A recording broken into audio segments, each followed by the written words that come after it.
Méditation du 26 mai, un samedi libérateur. Jésus était entré un jour de sabbat dans la maison de l'un des chefs des pharisiens pour prendre un repas. Les pharisiens l'observaient. Et voici un homme hydropique était devant lui. Jésus prit la parole et dit aux docteurs de la loi et aux pharisiens, « Est-il permis ou non de faire une guérison le jour du sabbat ?» Ils gardèrent le silence. Alors Jésus avança la main sur cet homme, le guérit et le renvoya. Puis il leur dit, « Lequel de vous, si son fils ou son bœuf tombe dans un puits, ne l'en retirera pas aussitôt le jour du sabbat ?»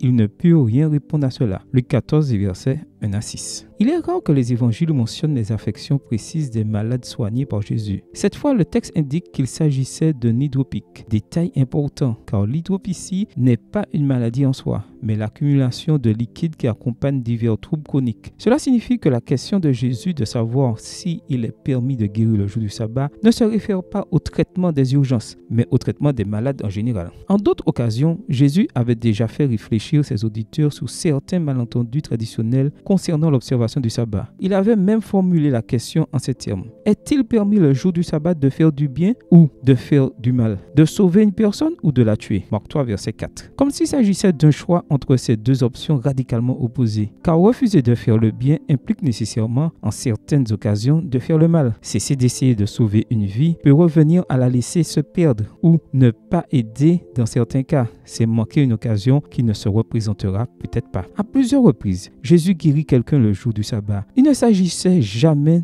d'une urgence, d'une question de vie ou de mort qui n'aurait pas pu attendre un autre jour. Il s'agit notamment d'une femme courbée depuis 18 ans, Luc 13, verset 10 à 17, d'un homme paralysé depuis 38 ans, Jean 5, verset 2 à 12, et même d'un aveugle-né, Jean 9, verset 1 à 41. Il semble évident que ces guérisons sont en même temps des leçons que beaucoup ont comprises comme des provocations. Jésus enseigne ici que le respect du jour du Seigneur ne doit pas suspendre nos responsabilités et nos devoirs d'amour envers notre prochain. Jésus aurait certainement pu remettre à un autre jour la guérison de l'homme fiévreux, mais il ne l'a pas fait. Il avait une vision beaucoup plus positive que ses auditeurs de la valeur de l'être humain et de la valeur du sabbat, de ce qu'il convient de faire ce jour-là et de ce que Dieu veut que nous fassions ce jour-là. Avant-goût du monde racheté, de l'harmonie universelle que Dieu veut restaurer une fois pour toutes. Le sabbat est pour Jésus par excellence, le jour de la libération, du salut, de la santé et de la joie. J'espère qu'il en sera de même pour moi. Amen. Bonne journée à vous et que le Seigneur vous bénisse.